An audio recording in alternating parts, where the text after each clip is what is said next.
Hello friends, welcome to my channel Soli Swasti. दोस्तों, कैसे हैं आप सब? उम्मीद करती हूँ आप सब बहुत अच्छे होंगे।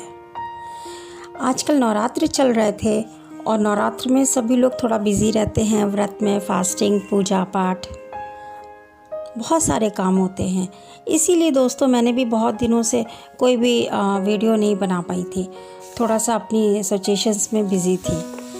तो आज दुर्गाष्टमी है और दुर्गाष्टमी के मौके पे मुझे मैंने सोचा कि दुर्गा जी के 9 रूप हैं, इनके बारे में कुछ डिस्क्राइब करके आप लोगों को बताया जाए। फ्रेंड्स, एक बात है कि मेरा जो चैनल है, मेरा वीडियोस आप लोग जितने भी देखते हैं वो पूरा का पूरा 100% डिवाइनली गाइडेड है। मीन्स जो ईश्वर मुझे प्रेरणा देता है या जो मैंने अपने जीवन से एक्सपीरियंस पर्सनली लिए हैं, जो मुझे अपने जीवन से अनुभव और जो लेसन्स मिले हैं, मैं उन्हीं के आधार पे ही आप लोगों को अपना मैसेज फॉरवर्ड करती हूँ और वो डिवाइनली गाइडेड होता है। ईश्वर के निर्देशन में ही ये होता है, क्योंकि ये जो कंटेंट है जो मैं अपने वीडियो में, अपने चैनल्स में, अपने इस चैनल में डाल रही हूँ, वो कहीं भी आपको कोई कॉपीड नहीं मिलेगा। हाँ, वो बात अलग है कि अगर मुझे किसी साधिका की, किसी साधक की कोई बात अच्छी लगी तो मैं उसको लेती ज़रूर हूँ और उसको ज़्यादा से ज़्यादा लोगों तक पहुँचाने का प्रयास करती हूँ, उनसे सीखती हूँ।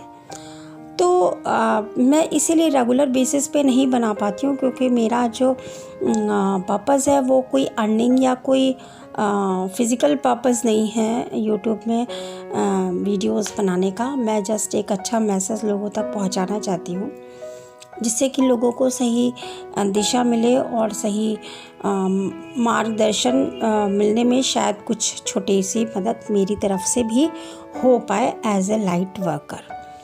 तो दोस्तों, आज मैं आपको माता के नवरात्र का बताती हूँ कि माता के 9 दिन होते हैं। तो माता के नवरात्रों में 9 रूप जो होते हैं वो नारी के ही हर रूप होता है। जैसे नारी का जीवन है, स्त्री जीवन में वो सारे रूप हैं जो माता के 9 रूप हैं। वो ऐसे जैसे कि माता जी का पहला रूप, पहले दिन जो होता है वो माँ शैलपुत्री का होता है। इसी तरीके से कोई भी लड़की, कोई भी जब जन्म लेती है तो वो किसी न किसी घर की पुत्री होती है। तो वो अपने जन्म से लेके बचपन तक, बाल्यावस्था तक जिस अवस्था में रहती है वो अवस्था उसकी शैलपुत्री कहलाती है। उसी तरीके से फिर उसके बाद वो किशोरावस्था में जाती है, टीन एज में जाती है और फिर धीरे धीरे वो युवा होकर मैरिजेबल एज तक पहुंचती है। तो वो रूप उसका ब्रह्मचारिणी माँ का होता है।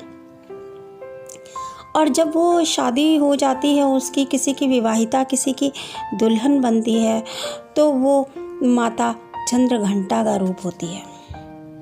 जी हाँ, माता चंद्रघंटा का रूप, जो बड़ा सा नथ लगाए और बैठी हुई हैं अपनी सवारी पे और सिर पे पल्लू किए बैठी हुई हैं, माता चंद्रघंटा का रूप ठीक उसी तरीके से है जैसे कि किसी की विवाहिता या किसी की दुल्हन होती है। इसी तरीके से चौथी माँ कुष्मांडा का वो रूप कि जब कोई स्त्री विवाहित होने के बाद गर्भवती होती है, माँ बनने की तैयारी में होती है, एक जीवन को जीवन प्रदान करने की तैयारी में होती है, किसी जीव को जन्म देने की तैयारी में तैयार हो जाती है, वो माँ कुष्मांडा का रूप होती है। और जब वो अपने संतान को जन्म देती है, उनको पालन पोषण करती है, उसको स्तनपान कराती है, अपना दूध पिला के बड़ा करती है, उस वक्त वो स्त्री जो है वो स्कंद माता का रूप होती है। माँ स्कंद माता का रूप जो माँ का 5वां रूप है। इसी तरीके से माता का 6ठा रूप माँ कात्यायनी ऐसी माँ का रूप होती है जिनके बच्चे बड़े हो गए हैं, वो उनसे अटैच तो हैं, बट वो फिज़िकली उनसे जैसे छोटे बच्चे होते हैं वो उस तरीके से इंडिपेंडेंट हो जाते हैं। ऐसी माँओं का रूप जिनके बच्चे बड़े हो चुके हैं लेकिन उनकी ज़िम्मेदारी अभी है। ऐसे जिनकी ज़िम्मेदारी तो है अपने सिर पे लेकिन वो बच्चे बड़े हो चुके हैं, ऐसी माँ कात्यायनी का रूप होती हैं। 7वां रूप माँ कालरात्रि।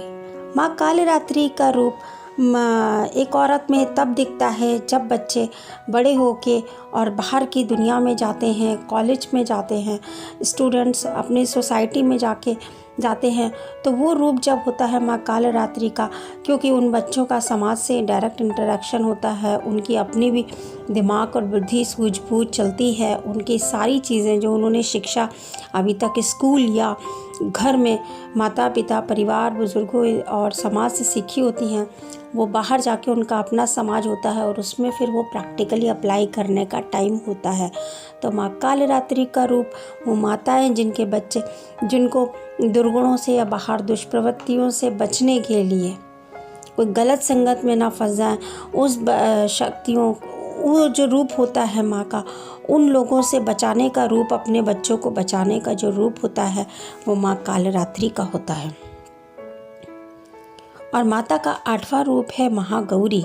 महागौरी ऐसी माँ जिनके बच्चे आराम से सेटल हो गए हैं, नौकरी पेशा लग गया है और वो आराम से उस वक्त निश्चिंत होके अपनी ही सेरेनिटी और अपनी रिस्पॉन्सिबिलिटी को जब पूरा कर देती हैं तो अपनी सेरेनिटी और अपनी चीज़ों को आराम से निश्चिंत होके उसको एंजॉय करती हैं।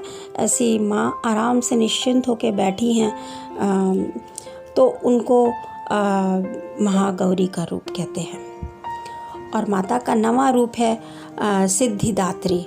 सिद्धिदात्री मतलब ऐसी माँ जो सबको सिद्धि प्रदान करती हैं।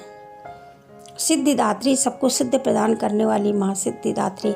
इसी तरीके से जब एक औरत अपने परिवार की जिम्मेदारियों में से ऑलमोस्ट निवृत्त हो चुकी होती है, वो अपने बच्चों का शादी विवाह कर लेती है और फिर वो जब दादी बन जाती है, नानी बन जाती है, तो वो रूप उसका सिद्धिदात्री का होता है। क्योंकि वो औरत वो जो नारी होती है वो सच में आशीर्वाद देने लायक हो जाती है। लोग आते हैं, चरण स्पर्श करते हैं, प्रणाम करते हैं और वो महिला बुज़ुर्ग जब हो जाती है तो वो आशीर्वाद देने लायक हो जाती है, लोगों को सुझाव देने लायक हो जाती है, अपने एक्सपीरियंस शेयर करने लायक हो जाती है, नई पीढ़ी में अपनी जो भी पाठ उसने सीखे होते वो बताने लायक हो जाती है। तो इस तरीके की जब इस स्टेज में कोई भी नारी पहुंचती है तो वो सिद्धिदात्री का रूप होती है।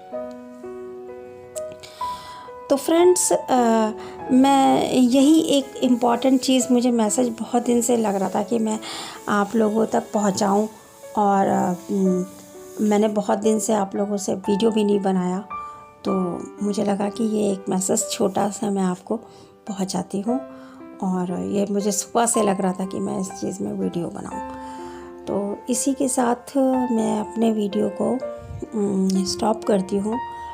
Thanks for watching my video. Please like, share, subscribe and comments my channel. Friends, आप लोग कमेंट्स किया करिए। आप लोगों के डाउट अगर जो भी हैं, अगर वो मैं कभी भी कुछ भी आप लोगों की हेल्प कर पाऊँ तो ये सच में मेरा सौभाग्य होगा। Thank you and love you all.